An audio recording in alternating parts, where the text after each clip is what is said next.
turning this on. Hold this button right here for a few seconds till it powers on. This will take pictures. It'll also activate the video. So first thing you're going to want to do, pop this open. In the back, just push it out. This is the cage. Here's where you charge it. Okay, little USB-C. This side, battery, SD card goes in there. The battery's full. You got a fresh battery in there right now. So you're gonna put it in this thing here. You'll have to have it out of that cage. You'll see how this works. You'll also see what the salt water did to the metal. Just slide this in. There's a seal inside here. Make sure that seal is pushed all the way down. Marlon will figure this out. Lisa, you probably will too. Just, they're now waterproof. You can still hit that button to power it on.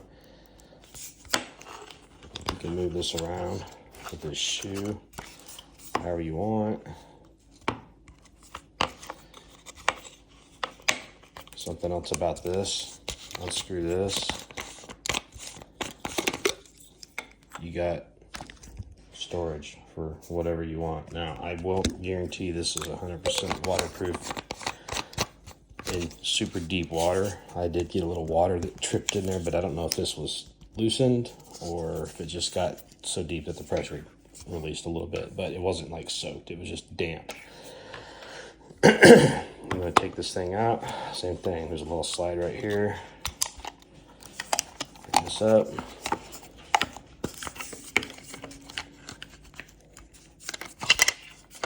Camera falls back. The best way to remember how to get this back in here, this red button only goes in that way. This power button, that ain't gonna work, right? But that will.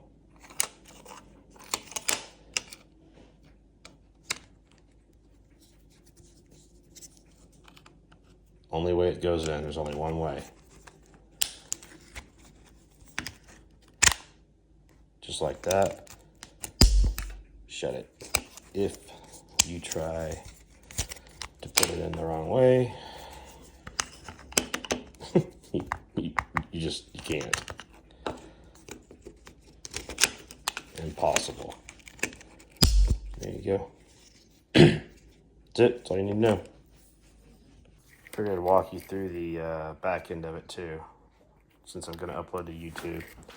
So everything back here is touchscreen.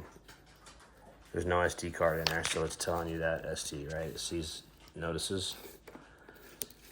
You want to change what you're doing.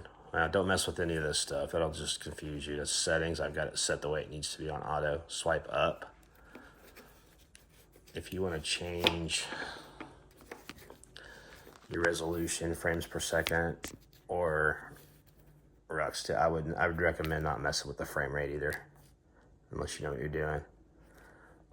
This is where you go to your video, slow motion. You want to just do cameras like still shots, right there.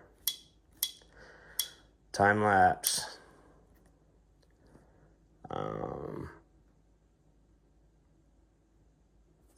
We're on time lapse. I need to take it off of that. See how easy it is? Make sure that you're always on video, because I've done this before where I was on slow motion taking videos. Didn't realize it. You got to zoom. You hold it down right there. Hold that little button right there. Or push down on it. You can zoom up to 2 on this one. Hit that. The only thing I would suggest that you might want to change on this would be the field of view. You can go from standard to warp, to wide, to ultra wide. The difference in those, it tells you the focal lengths. Use wide angle underwater if you decide that you want to do underwater stuff. Otherwise, I'd keep it on standard or ultra wide. It's kind of like, you've seen those videos, you know what I'm talking about, where they're like really widescreen. But I'm just going to keep it on standard for now. And I got to that, again, by clicking this little button here. and changing the FOV. Everything else, keep it all on Pro, auto white balance, auto everything, just for now. And then if you want to get to your content that you recorded on the device, hit that little YouTube looking button. You got a SD card in there. It will, it'll pick up everything. But that's it. Pretty simple. Turn the camera off.